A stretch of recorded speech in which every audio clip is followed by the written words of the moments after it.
또 어뷰징을 하시는 분들도 솔직히 좀 있으세요. 근데 기업에서 모를 것 같지만 다 찾아냅니다.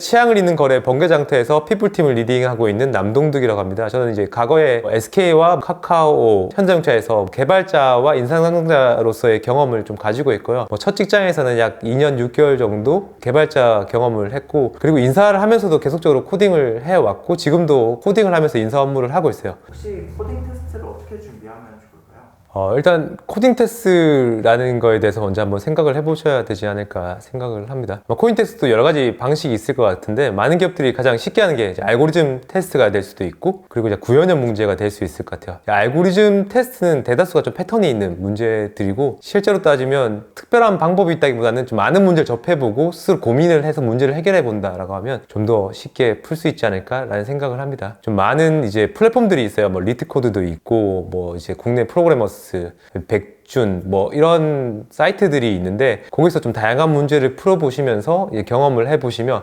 이러한 문제는 어떤 방식으로 푸는 부분이구나 라고 느낄 수도 있을 것 같고요. 그리고 제가 뭐 전에 일을 했던 이제 카카오에서는 이전에 했던 코딩 테스트 문제들 전부 다 이제 테크 블로그에 다 업로드하고 있습니다. 그래서 어떤 출제 의도를 가지고 문제를 냈고, 이 문제의 정답률은 어느 정도가 됐고, 이 문제를 접근하기 위해서 어떠한 접근법을 써서 풀어야 됩니다. 그리고 그 문제는 프로그래머스에서 풀 수 있게끔 다 되어 있기 때문에, 그러한 부분들을 보면 기업에서 어떠한 의도를 가지고 코딩 테스트를 내는구나, 그러면 나는 이러한 부분들이 나오니까 어떤 부분을 조금 더 학습하면 좋겠다 라고 판단을 할 수 있을 것 같아요. 뭐 하나의 예를 들자면, 제가 전에 있는 회사에서 코딩 테스트를 떨어진 분이 뭐 다음 해에 엄청나게 고득점자로 이제 코딩 테스트를 합격을 해서 입사한 케이스가 있었어요. 한번 물어봤거든요. 어떻게 준비했냐. 그때 이제 테스트를 떨어지고 좀 분하셨나 봐요. 그래서 이제 그때부터 하루에 뭐 무조건 문제를 한 몇 문제 풀겠다라고 목표를 정해서 계속 1년 내내 그 문제를 주기적으로 계속적으로 풀어보시면서 많은 패턴을 좀 익혔던 것 같아요. 만약에 특별하게 뭐 코딩을 잘하시는 분들도 있고, 뭐 이제 ACM, ICPC 같은 대회를 수상하셔서 많이 익숙하신 분들도 있겠지만, 일반적이고 약간 지금 취업을 준비하는 그냥 대다수의 분들은 아무래도 경험이 좀 부족할 수 있기 때문에, 이렇게 본인이 약간 플랜을 세워서 꾸준히 해나간다고 하면 좀 많은 효과를 있을 것 같고, 현직에 있는 개발자분들도 코딩 테스트를 많이들 풀어보세요. 저도 이전에 인사 담당자였지만 테스트 문제를 좀 많이 풀어봤었고, 왜냐면 감을 익히기 위해서인 부분들도 있고, 이런 문제들 요새 나오네. 또 재미 요소도 있을 것 같아요. 왜냐면 이 코딩 테스트라는 게 코드를 통해서 문제를 해결하는 부분이거든요. 문제를 해결하다 보면 성취감을 느낄 수 있고, 즐겁기 때문에 이렇게 하시는 분들도 있고, 아니면 또 다른 케이스로는 이러한 뭐 리트 코드라든지 뭐 이제 해커 랭크 이런 부분에 대해서는 약간 랭킹 시스템들이 있어요. 나는 고득점 상위 랭커로 가야 되겠다라는 목표를 세우고 계속적으로 풀어보시는 분들도 있어요. 그분들이 이제 이력서에 나는 뭐 해커 랭크 뭐 2% 랭커에 들어가 있다 이렇게 쓰시는 분들도 있고, 결국 만약에 본인이 개발자로 간다고 하면 이런 많은 문제를 특정 플랫폼에서 풀어보시면서 경험을 쌓는 게 본인 나중에 이력을 디벨롭하기도 좋고, 또 이제 현재 닥칠 이제 코딩 테스트를 풀어보는데도 도움이 될 거기 때문에 뭐 지속적으로 계속 해보시는 게 저는 많은 도움이 될 거라고 생각합니다.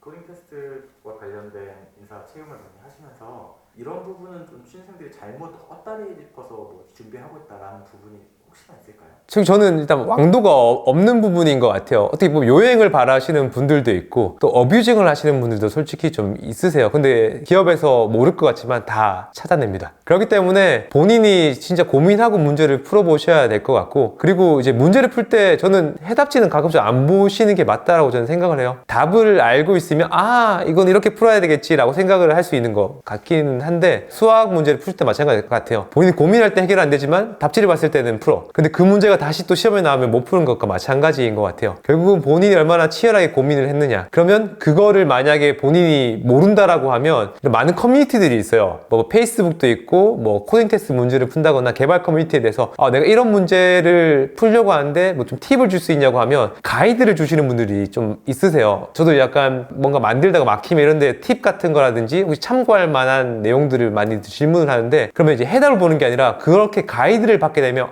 이러한 부분들 좀 고려해야 되겠구나, 이렇게 단계적으로 밟아간다면 조금 더 본인이 이제 인지를 할 수 있는 부분들이 있거든요. 그래서 저는 이제 해답을 보는 부분은 비추다. 그리고 본인이 고민을 해서 그런 부분들에서 해결을 해나가는 경험을 쌓는 게 본인이 이제 앞으로 좀 더 성취감을 느낄 수 있고, 뭔가 지속적으로 할 수 있는 동력이 될 수 있다. 그리고 꾸준히 해야 된다.